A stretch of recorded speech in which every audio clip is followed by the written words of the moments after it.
बिस्मिल्लाहिर्रहमानिर्रहीम अस्सलाम वालेकुम। डियर स्टूडेंट्स, स्टार्ट करते हैं डॉपलर इफ़ेक्ट। इसकी आसान एक्सप्लेनेशन के लिए आपने अंत तक जुड़े रहना है क्योंकि ये लेक्चर एनिमेटेड से भरा हुआ है। तो मैं आपको एक सीन दिखा रहा हूँ। डॉपलर इफ़ेक्ट क्या होता है कि ये दो तीन पर्सन खड़े हुए हैं, एक गाड़ी इनके पास से, लेट्स से एम्बुलेंस की गाड़ी इनके पास से गुजरेगी, तो आपने ऑब्ज़र्व करना है कि उनको किस तरह फ्रिक्वेंसी जो की वेरिएशन के साथ साउंड सुनाई देता है। सो इसको ऑब्ज़र्व करें।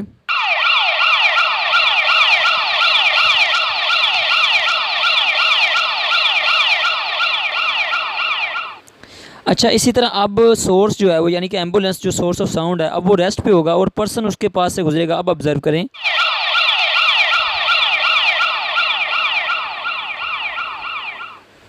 हाँ जी। सो व्हाट वी ऑब्ज़र्व्ड, हमने क्या देखा कि जब जो गाड़ी जो कि सोर्स ऑफ साउंड है वो ऑब्ज़र्वर्स के पास से गुज़र रही थी तो उसका साउंड की जो फ्रिक्वेंसी थी वो ज़्यादा थी, लेकिन वो जैसे ही गाड़ी उनके पास से गुज़र गई तो साउंड की फ्रिक्वेंसी कम सुनाई देने लगी, यानी कि श्रिलनेस ऑफ द साउंड कम हो गई। इसी तरह दूसरे केस में हमने ये देखा कि जब पर्सन गाड़ी के पास से गुज़र रहा था, यानी कि सोर्स ऑफ साउंड जो कि गाड़ी थी उसके पास से गुजरा था, तो उसको ज़्यादा फ्रिक्वेंसी का साउंड सुनाई दे रहा था, लेकिन जैसे ही वो उससे अवे मूव कर गया तो उसको कम साउंड की फ्रिक्वेंसी सुनाई दी, यानी कि श्रिलनेस साउंड की कम होगी। ठीक है, तो इसको हम आगे फिर मज़ीद जो है वो एक्सप्लेन करते हैं। अच्छा, अब आपने समझना है कि ये हमारे पास लेट्स से कि एक सोर्स ऑफ साउंड है, ये जो डॉट से दिखाया गया है, ये जिस डायरेक्शन में मूव कर रहा है उस डायरेक्शन में देखिए वेवलेंथ कम हो रही है, यानी वेवलेंथ कम यानी कि फ्रिक्वेंसी बढ़ रही है, और ऑपोजिट डायरेक्शन में देखिए वेवलेंथ बढ़ रही है यानी कि फ्रिक्वेंसी कम हो रही है।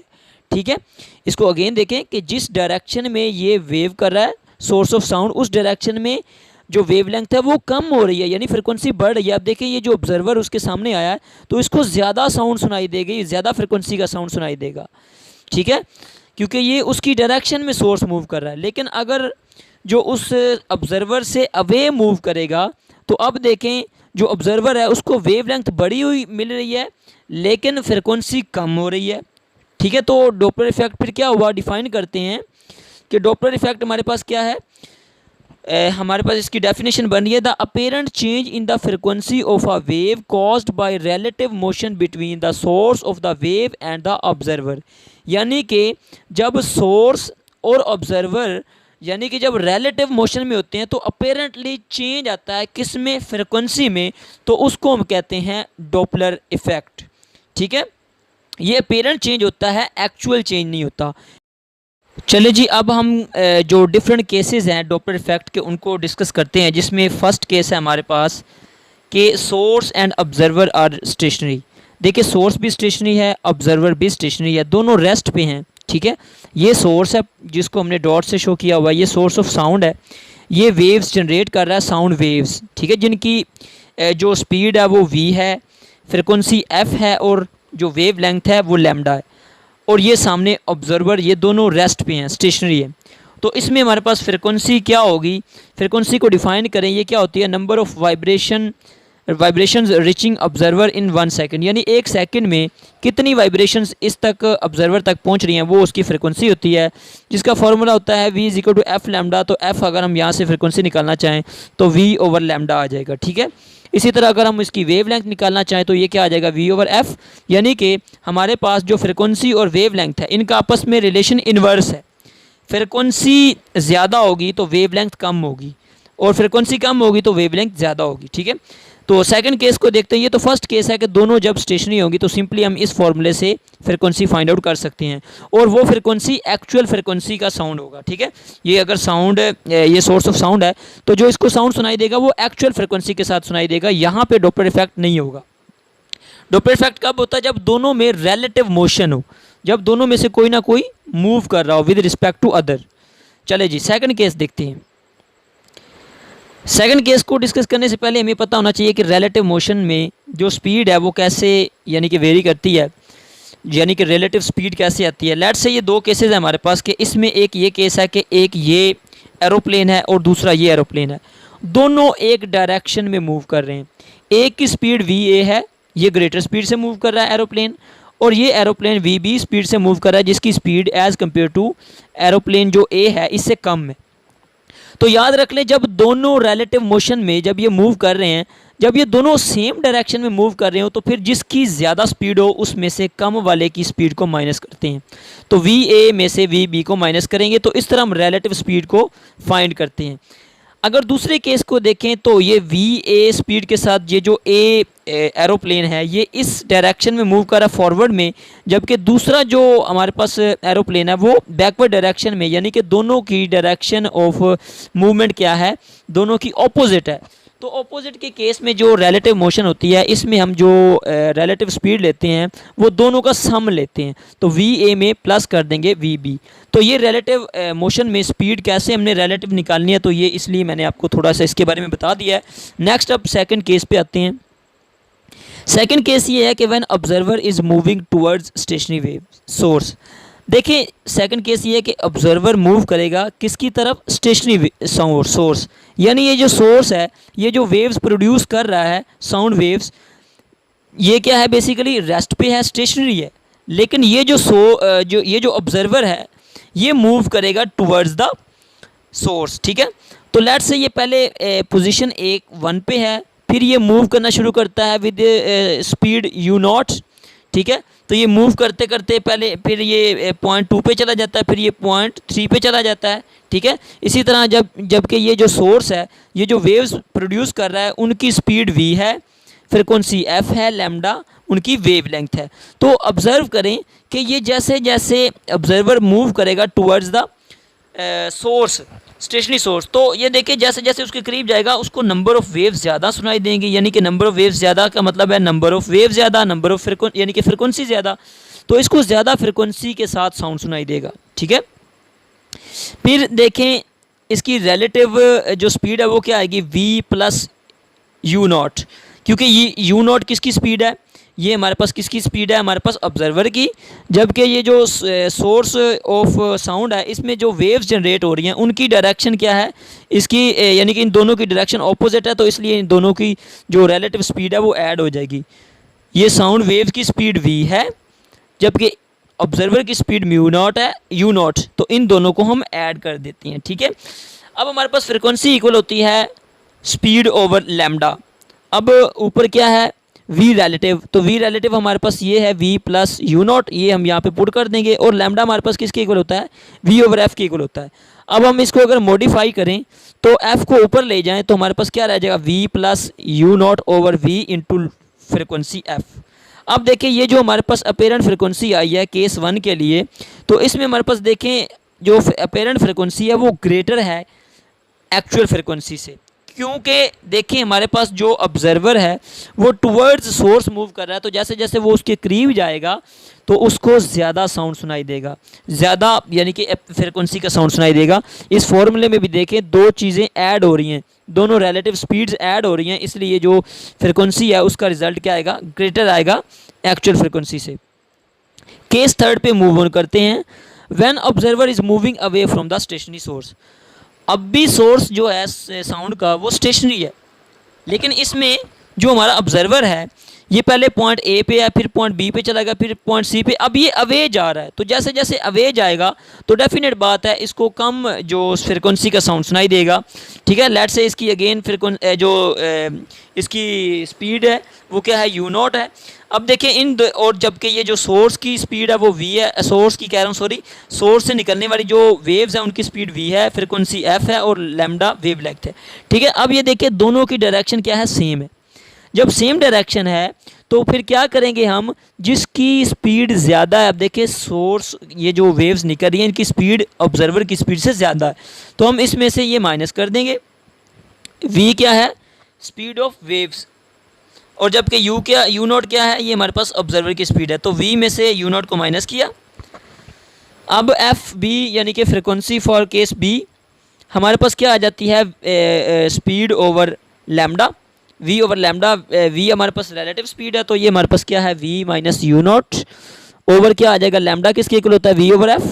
तो इसको मॉडिफाई करें, f को ऊपर ले जाएं तो v minus U nought over v into F आ गया। तो अब ऑब्जर्व करें, इसमें देखें तो हमारे पास जो अब अपेरेंट फ्रिक्वेंसी आई है वो लेस है, देन द एक्चुअल फ्रिक्वेंसी, क्योंकि ये माइनस आ रहा है तो रिलेटिव स्पीड में कम हो रही है। तो हमारे पास ये देखें इस केस में जो फ्रिक्वेंसी है वो अपेरेंट फ्रिक्वेंसी कम हो रही है। और अगर हम यहाँ से भी ऑब्जर्व करके देखें तो चूंकि ऑब्जर्वर दूर जा रहा है इसलिए वो कम फ्रिक्वेंसी की साउंड को ऑब्जर्व करेगा। Now move towards the fourth case. Fourth case क्या है हमारे पास, when source is moving towards stationary observer. अब सोर्स मूव करेगा जबकि ऑब्जर्वर क्या है, रेस्ट में होगा। ये नहीं है, इसको मैंने क्रॉस किया हुआ है। ऑब्जर्वर लेट से यहाँ पे खड़ा है, अब ये सोर्स मूव कर रहा है टुवर्ड्स द ऑब्जर्वर। और मैंने आपको स्टार्ट में इनिशियली बताया था जब सोर्स मूव करता है तो जिस तरफ मूव करता है, जिस डायरेक्शन में, वहाँ पे वेव लेंथ कम होती जाती है और फ्रिक्वेंसी बढ़ती जाती है। तो ये जब इसकी तरफ आएगा तो अपेरेंट फ्रिक्वेंसी बढ़ेगी। तो लेट्स से इस सोर्स से साउंड प्रोड्यूस हो रहा है, उसकी स्पीड है v, फ्रिक्वेंसी है f, लैम्डा है उसकी वेव लेंथ।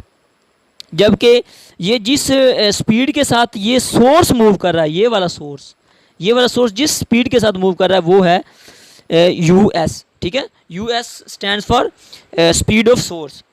अब चेंज इन वेव लेंथ, चूँकि ये जब मूव किया सोर्स तो चेंज इन वेव लेंथ आया। ये देखिए ना वेव लेंथ डिक्रीज हो रही है, वेव लेंथ डिक्रीज हो रही है। तो फिर इसका मतलब है लैम्डा, इसको सी कह देते हैं क्योंकि सी केस थर्ड केस देख रहे हैं, तो इक्वल आ जाएगा। चूँकि एक्चुअल लैम्डा में से ये जो लैम्डा है ये कम हुआ है, जब ये मूव किया टुवर्ड्स ऑब्जर्वर तो लैम्डा कम हुआ है, तो इसमें से लैम्डा डेल लैम्डा माइनस कर देंगे। ये डेल लैम्डा बेसिकली क्या है, ये हमारे पास क्या है, ये हमारे पास वेवलेंथ का शिफ्ट है, ठीक है, जो कि हमारे पास डॉपलर शिफ्ट इसको कहते हैं, ठीक है, जिसमें हमारे पास जो चेंजिंग आई है, कितना वेवलेंथ चेंज हुआ है वो एक्चुअल में से माइनस कर देते हैं। तो लैम्डा सी किसके इक्वल आ गया, लैम्डा हमारे पास किसके इक्वल होता है, ये देखिए लैम्डा हमारे पास इक्वल होता है वी ओवर एफ, तो यहाँ पे क्या आ गया वी ओवर एफ।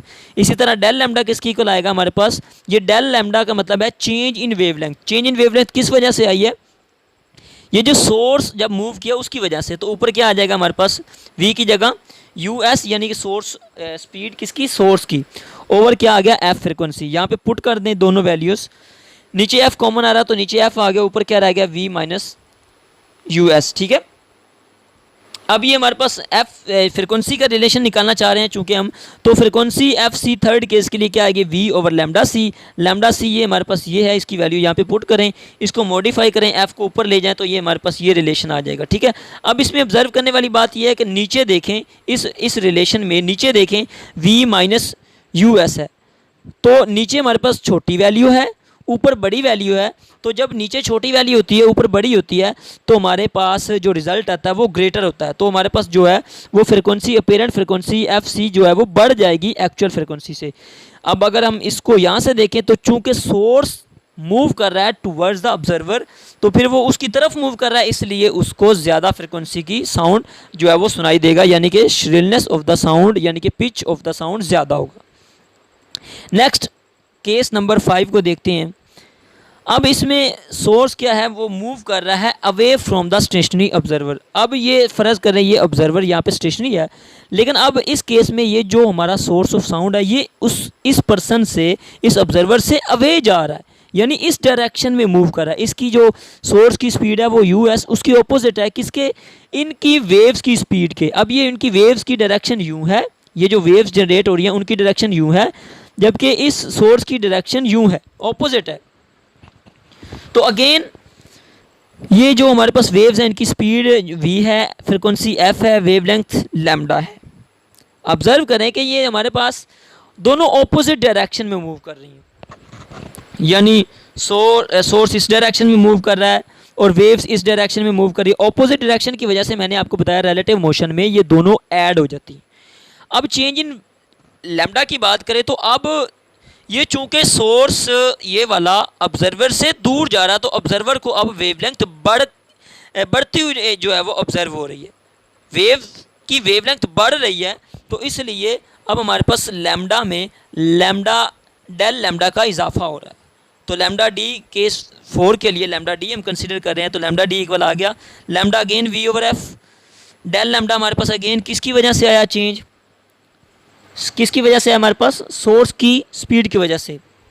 तो यू एस ओवर क्या आ गया एफ, यहाँ से एफ अगेन कॉमन आ रहा है, तो लैम्डा डी हमारे पास ये आ गया एफ F4 यानी कि फ्रिक्वेंसी फॉर फिफ्थ केस देखें तो एफ डी इक्वल आ जाएगा वी ओवर लैम्डा डी। ये लैम्डा डी की वैल्यू ये वाली पुट कर दें यहाँ पे तो एफ डी इक्वल आ जाएगा V over V plus U S over F. अगर इसको मॉडिफाई करें एफ को ऊपर ले जाएं तो V over V plus U S आ रहा। तो अब नीचे देखें बड़ी वैल्यू आ रही है, ऊपर इससे कम होगी, तो फिर जब नीचे वाली बड़ी वैल्यू होती है तो हमारे पास जो रिजल्टेंट आता है वो कम होती है। तो इसका मतलब है अब हमारे पास जो फ्रिक्वेंसी है अपेरेंट फ्रिक्वेंसी वो कम है। ये एफ डी, ये सॉरी मिस्टेक है, F D is less than F. ठीक है, F D is less than F, क्योंकि ये इस केस में देखें तो ये उससे दूर जा रहा है ऑब्जर्वर से, जैसे जैसे दूर जा रहा है तो इसको अपेरेंट फ्रिक्वेंसी जो है वो कम सुनाई देगी। तो मुझे उम्मीद है कि ये हमारा जो टॉपिक है वो आपको अच्छी तरह से समझ आ गया होगा। अगर कोई क्वेश्चन हो तो आप कमेंट बॉक्स में लाजमी पूछें। अपना बहुत बहुत ख्याल रखिएगा। अल्लाह हाफिज़।